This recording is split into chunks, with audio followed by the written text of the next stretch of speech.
समान ना बुड़िला 1,97,887 कोटी। मात्र कई मिनिट रे एते बड़ परिमाणर अर्थ हराइला कंपानी। ना रे कौन मतलब अच्छी ए कथा आलीबाबार प्रतिष्ठाता जैक मा आज भल भावे बुझी जाइछथि। समान ना पाई गोटिए झटकार आलीबाबा को हराइबा को पड़ी 26 अरब डॉलर,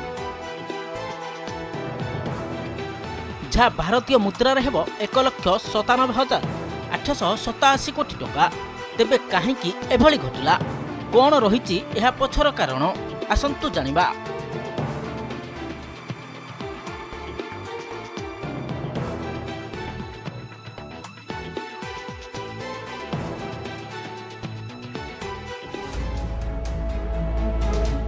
किछि वर्ष पूर्वर आलीबाबार प्रतिष्ठाता जैक मा थिले एशिया महादेशर सबुठु धनी व्यक्ति। तेबे चीन सरकार सहित विवाद कारणरू एबे तांकर संपत्ति परिमाण कमिबारे लागिछि। आउ एतिकी बेले मंगलवार तांकु मिलिछि एक बड़ झटका, जहाकु नै से जीवन रे केबे भी भूली पारिबेनी।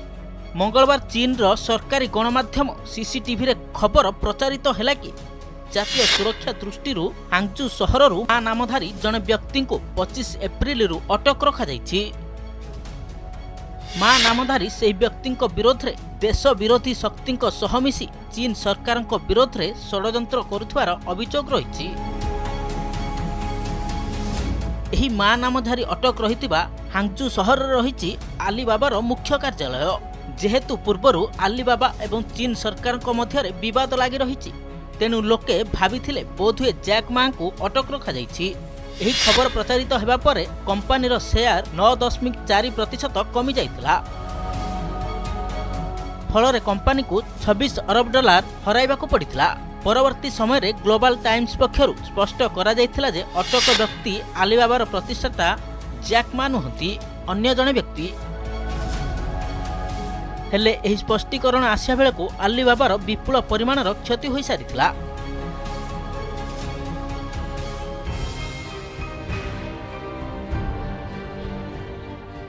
स्कूल शिक्षक कोटिपति बनिथिबा जैक मा दिने चीन लोकंक प्रेरणा पालटिथिले। हेले जेबेठारु से चीन सरकारक नीति को समालोचना करिसंती, देशरे तांकर मुस्किल बढ़िछि। एपरि मध्ये कुहा जाउछि कि जानि सुनी एही परिस्थिति सृष्टि करागला, जहाद्वारा आलीबाबा को एही क्षति सहिबाको पड़िला। ब्यूरो रिपोर्ट, संवाद डिजिटल।